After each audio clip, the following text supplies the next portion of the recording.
Best of r/ Tales from Retail episode 67. Subscribe for edit videos daily. I apologize in advance for poor formatting / possible grammar issues. I work at a small wine and liquor store, and from time to time, I have to refuse service to underage individuals. This last time was the most amusing.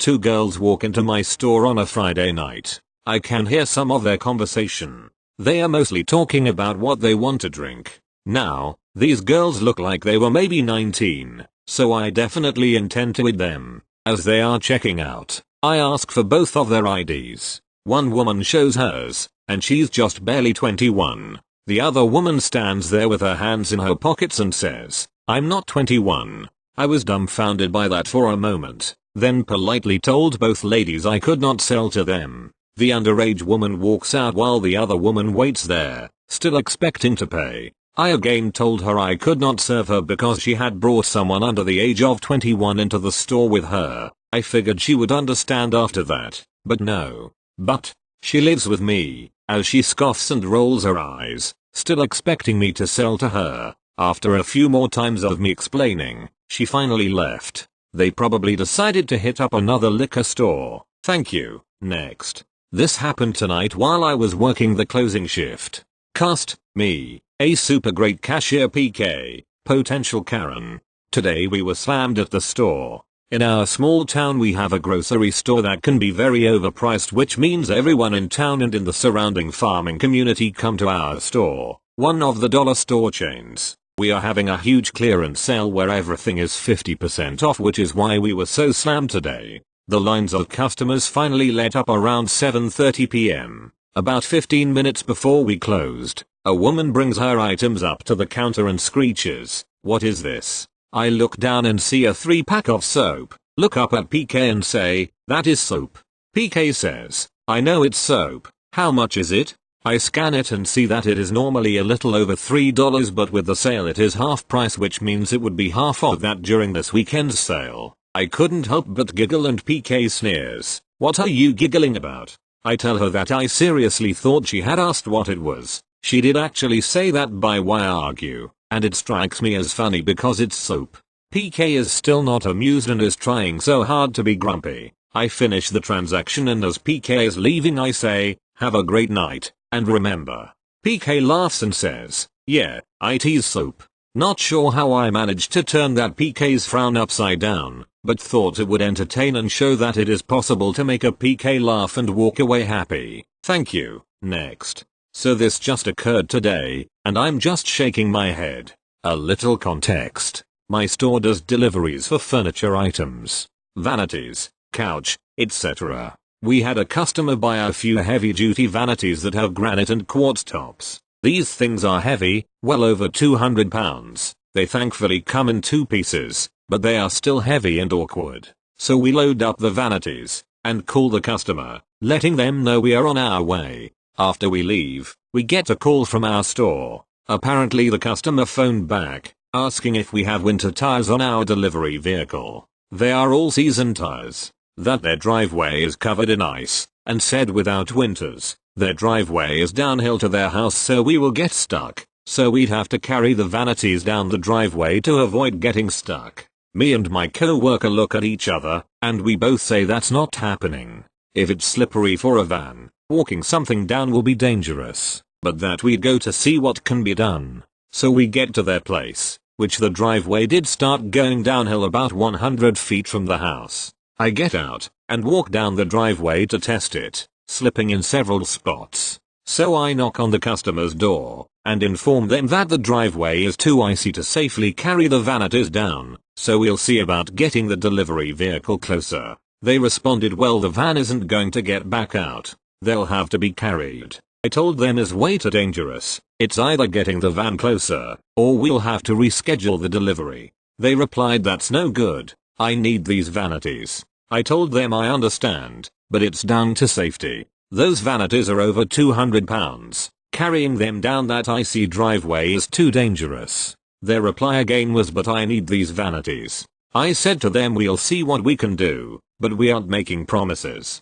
So I go back to my co-worker waiting until the van, and we decide to see how close we can get the van to the house. He gets to the top of where the driveway starts descending, and decided to stop there, not wanting to risk getting stuck. So as he stops, a contractor in the house comes out, and offers to help with his coworker. So they decided to take the lower part of the vanity, as me and my coworker walk the length of the driveway, looking for any dry spots without ice. We find enough that we think we can get the vanities down without a risk of slipping. We take the other vanity lower half, and walk it very carefully to the house. After that, we grab the granite tops, and very slowly and carefully, carry them to the house. After we get them into the house, they was so happy and thankful. I go back to the van to grab the paperwork, and I'm glad I didn't hear them say what they said to my coworker. They was saying how they can't understand how no delivery vehicles have winter tires, because another delivery service was at their place the day before, and was stuck on her driveway for 3 hours. If I heard her say that, I would have said it's your responsibility to make sure your driveway is safe, and clear of snow or ice to make it as safe as possible for those doing deliveries. A little ice melt, for example, would go a long way. But unfortunately I didn't know she said that until me and my coworker were driving back to the store and he told me. When we got back, we told the people who schedule deliveries to mark this customer as no deliveries during winter. If they can't go through the effort of keeping their driveway safe and clear, then it's too dangerous to do any more during the season. Just boggles my mind sometimes that people think that safety isn't that all important, or none of their responsibility for people coming to their house to deliver something they bought. Thank you. Next. I worked as a seasonal sales associate at an American chain party store back in October to November 2016 for the Halloween season. The employees working there are horrible at their jobs and are always unreliable even when I am a customer. I saw a black lady with a Karenish haircut come in and she was incredibly nice, although she has that kind of haircut. So apparently she explained to us that she had a party to go immediately and that she was going to be late. She had placed a large order of balloons and the order was not prepared at all. She explained to us that one of our associates lied saying certain balloons were not in stock when they actually were, probably laziness of our employees. So I guess that's why her order was not prepared. Me and one other cashier started to prepare the balloons.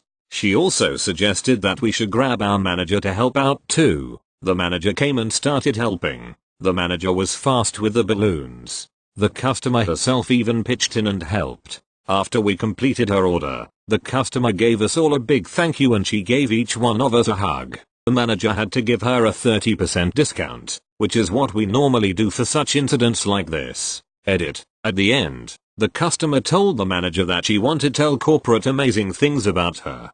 Thank you. Next. A long time ago, I was a manager at an office supply store that also sold electronics. I was one of 3 people who actually knew enough about technology to diagnose computers, so I got called in to handle most tech issues. I'm in our receiving area dealing with our freight delivery for the day when I hear the dreaded "Hey Welt, come to tech."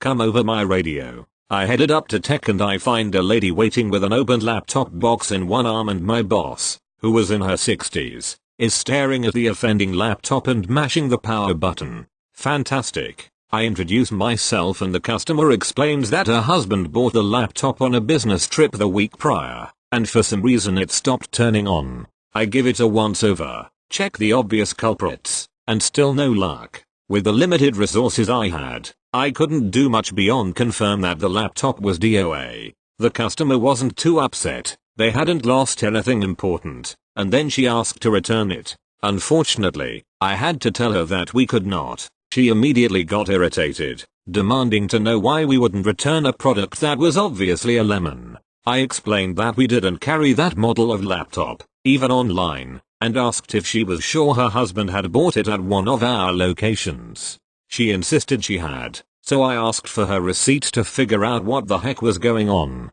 After digging through her purse, she pulls out a crumpled receipt and thwacked it on the tech bench triumphantly. I looked at her. She looked at me. A lone cricket chirped. "Mom, this receipt is for other store." I uncrumpled the receipt and showed her the logo. "Your husband must have been mistaken, so unfortunately I cannot return this." She immediately turned bright red, sort of laughed, groaned, then apologized. I helped her find the nearest competitor location and wished her luck. TLDR.